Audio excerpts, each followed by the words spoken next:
कंकण रेखाएं कंकण पर अर्पित रहती हैं, समर्पित रहती हैं, अंकित रहती हैं।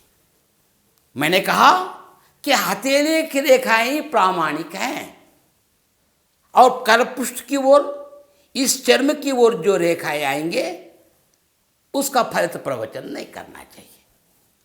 कंकण रेखा का चर्म भिन्न रहता है, हथेली के समान नहीं, हथेली के नीचे है, रेखाओं के साथ उसके साथ संबंध नहीं है। रेखाओं के बारे में बोलने की बात तो बाजू रखी है। भारतीय शास्त्रज्ञों ने बताया कि इन रेखाओं के लिए भी महत्व है।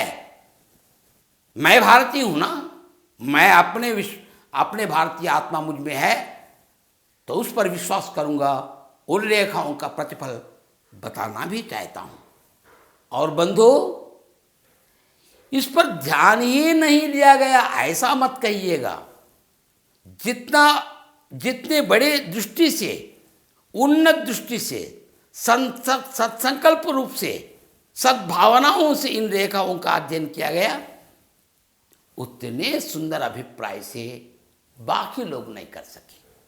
इस कारण एक बार हम कंकण रेखा, मणिबंध रेखाओं की ओर एक छोटे से दृष्टिपात करेंगे। देखिए भैया, कंकण रेखाओं की ओर एक बार दृष्टिपात करेंगे।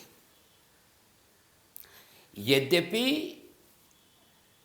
अन्य देश के शास्त्रज्ञों ने इस पर काफी प्रकाश नहीं किया, हाँ कुछ लोग स्वीकार तो करते हैं।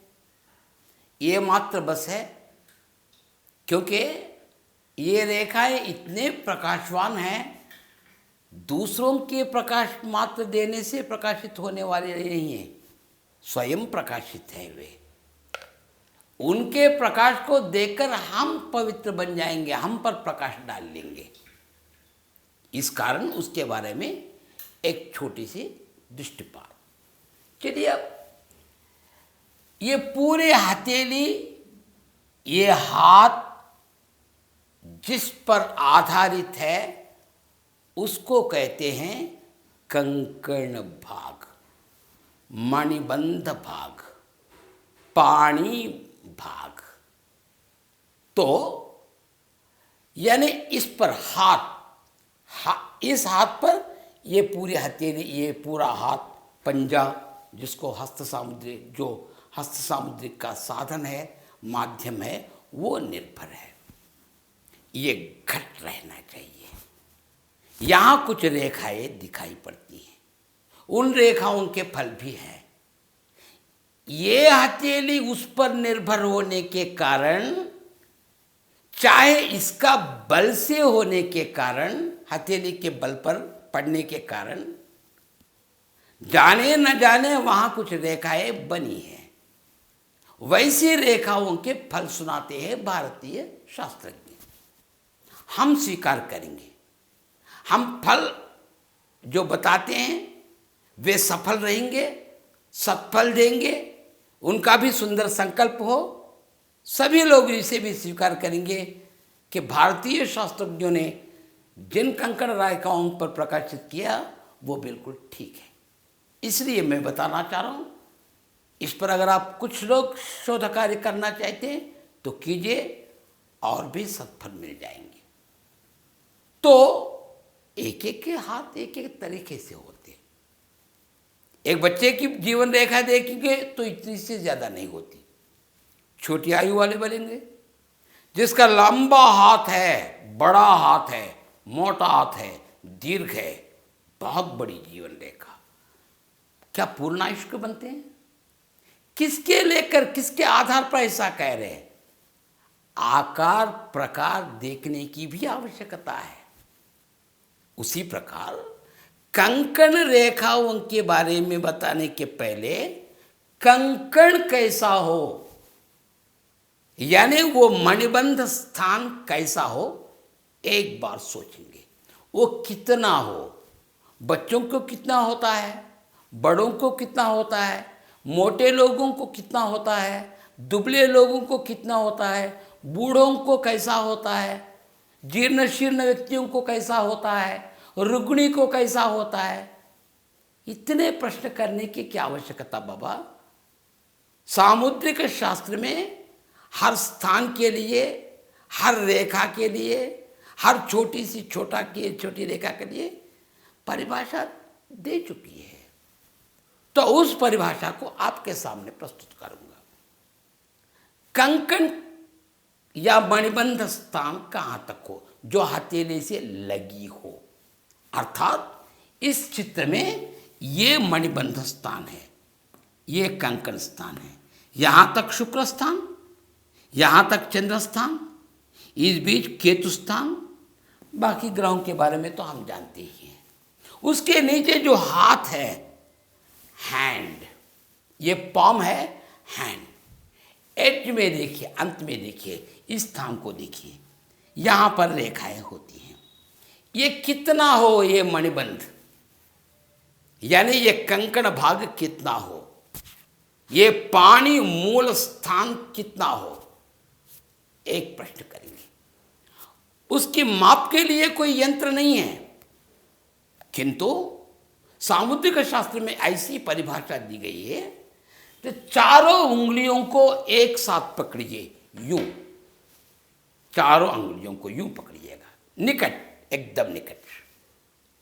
ऊपर की चौड़ाई भिन्न होती है, मूल की चौड़ाई भिन्न होती है। ये हथेली है, ये मणिबंध स्थान है।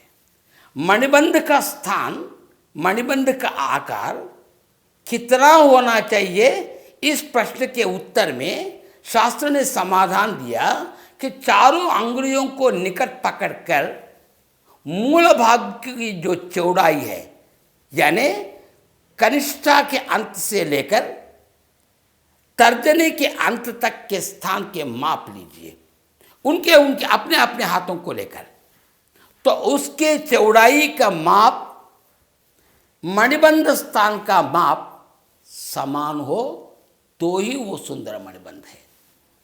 उससे कुछ अधिक होना, कम होना, दोनों के दोनों बुरे हैं। ऐसा होना ही स्वस्थ व्यक्ति का शरीर निर्माण कह सकते हैं हम। ठीक बंधु, अब देखिएगा, मैं पूरा चित्र तो नहीं खींच रहा हूं।